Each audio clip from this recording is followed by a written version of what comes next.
Assalamualaikum warahmatullahi wabarakatuh. Sebelumnya perkenalkan, nama saya Ririn Apriliani. Di sini saya akan membahas tentang perencanaan pasar jasa melalui integrasi STP dan kualitas layanan. Persaingan dalam industri jasa saat ini itu tidak hanya soal produk, tetapi lebih pada pengalaman pelanggan karena jasa itu bersifat tidak berwujud dan melibatkan interaksi langsung, maka sering muncul kesenjangan antara harapan dan juga kenyataan. Kualitas layanan diukur dari seberapa jauh layanan yang diberikan mampu memenuhi harapan para pelanggan. Karena sifatnya itu subjektif, maka sangat bergantung pada persepsi masing-masing pelanggan. Nah, terdapat 5 dimensi kualitas layanan, yaitu reliability, assurance, tangible, empathy, dan responsiveness, di mana kelima dimensi tersebut menjadi dasar dalam menilai kualitas jasa. Nah, segmentasi pasar merupakan proses membagi pasar menjadi kelompok-kelompok tertentu agar perusahaan bisa lebih fokus dalam memahami kebutuhan para pelanggan. Model kesenjangan layanan atau gap model itu digunakan untuk mengidentifikasi kegagalan dalam kualitas layanan. Nah, jenis gap itu ada 5. Yang pertama ada gap pengetahuan, yakni perbedaan antara harapan pelanggan dan pemahaman manajemen. Yang kedua ada gap standar, yakni harapan sudah dipahami tetapi standar layanannya tidak tepat. Kemudian yang ketiga ada gap kinerja, yakni standar ada tapi pelaksanaannya tidak sesuai. Kemudian gap yang keempat ada gap komunikasi, yakni janji promosi tidak sesuai dengan layanan yang nyata. Dan gap yang kelima atau yang terakhir yakni ada gap pelanggan, yakni perbedaan antara harapan dan pengalaman pelanggan. Berikutnya ada variabel segmentasi jasa. Variabel yang pertama adalah geografis, seperti wilayah, kepadatan, dan juga iklim. Mereka menentukan lokasi dan penyesuaian layanan. Kemudian untuk variabel yang kedua ada demografis, seperti usia, pendapatan, dan juga pendidikan, dengan menentukan daya beli dan juga preferensi dasar.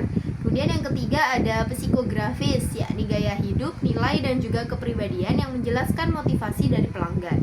Kemudian yang keempat ada perilaku, seperti loyalitas, frekuensi, dan juga manfaat, dengan mengetahui pola penggunaan layanan.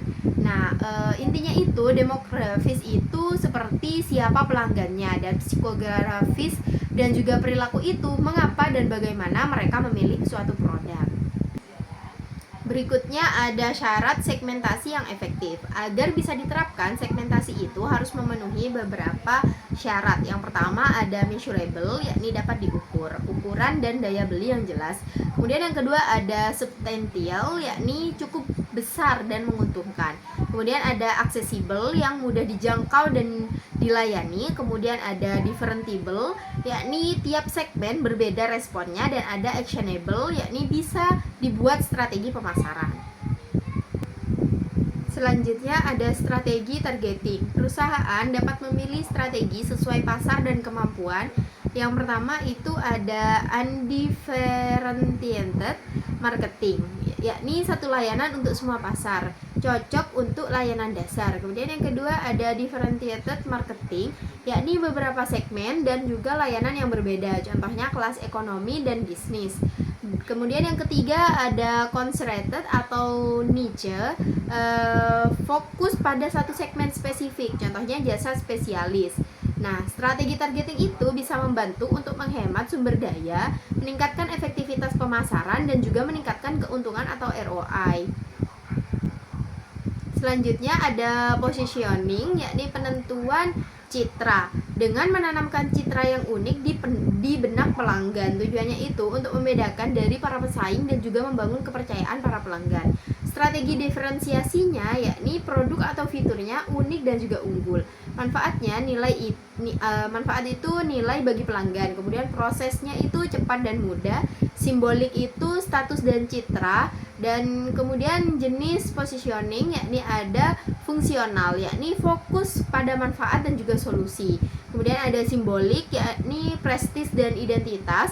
Kemudian yang ketiga ada experiential, yang berarti itu pengalaman dan juga emosi. Integrasi STP dan kualitas layanan, yakni keberhasilan jasa yang bergantung pada kesesuaian segmentasi, targeting, positioning dengan kualitas layanan yakni rater. Nah, perusahaan itu harus fokus pada dimensi kualitas tertentu, tidak semuanya. Contoh integrasinya misal di bisnis korporat yang fokus pada reliability dan responsiveness yakni layanan yang cepat dan tepat waktu. Kemudian ada premium yang fokus pada tangibles dan empati yang fasilitasnya itu mewah dan layanan yang personal. Kemudian untuk di bidang kesehatan mereka fokus pada assurance dan empati yakni kepercayaan dan juga perhatian. Kemudian ada sensitif harga yang fokus pada reliability dasar yakni efisien dan juga terjangkau. Nah, dampak integrasinya itu berupa kepuasan pelanggan yang meningkat, loyalitas pelanggan juga terbentuk dan pelanggan itu mau membayar lebih atau premium. Kemudian standarisasi dan regulasi di Indonesia. Kualitas layanan itu tidak hanya dari internal perusahaan saja, tetapi juga diatur oleh standar dan regulasi nasional. Tujuannya untuk melindungi konsumen, meningkatkan daya saing, dan ada peran ISO 9001. Nah, standar manajemen mutu manfaatnya itu untuk meningkatkan kepercayaan pelanggan, untuk efisiensi operasional, untuk fokus pada kepuasan pelanggan, mempermudah akses pasar global, dan regulasi dan standar. Nah, Kominfo itu sebagai standar kualitas layanan telekomunikasi, sedangkan SPM sebagai standar pelayanan minimum atau standar layanan industri, dan SNI atau standar nasional Indonesia itu sebagai pedoman kualitas nasional. Berikutnya ada analisis kasus terapan. Contohnya yang pertama ada Floris Premium atau Brilliant Flower.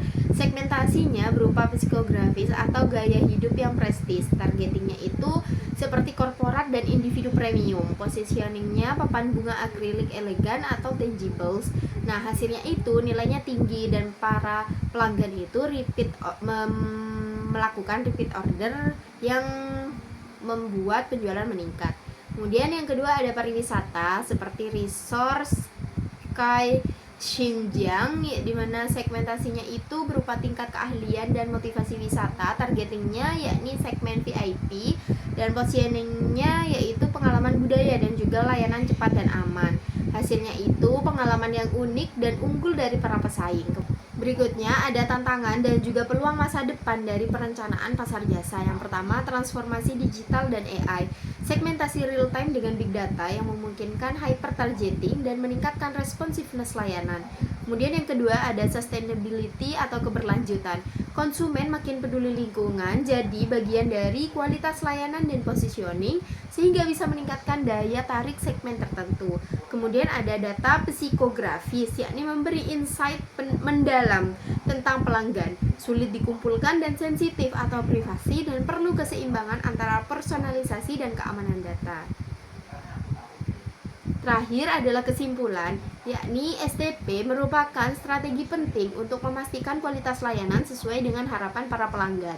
Segmentasi itu memahami kebutuhan para pelanggan, sedangkan targeting itu fokus pada segmen paling potensial, dan positioning membangun keunggulan dan juga loyalitas pelanggan.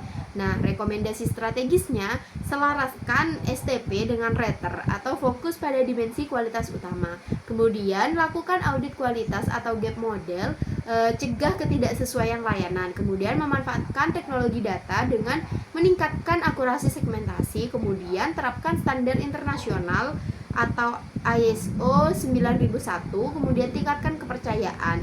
Dan yang terakhir, bangun budaya customer oriented, yakni tingkatkan empati dan juga responsivitas. Mungkin hanya itu yang bisa saya sampaikan, kurang dan lebihnya saya mohon maaf. Wabillahi taufiq wal hidayah. Wassalamualaikum warahmatullahi wabarakatuh.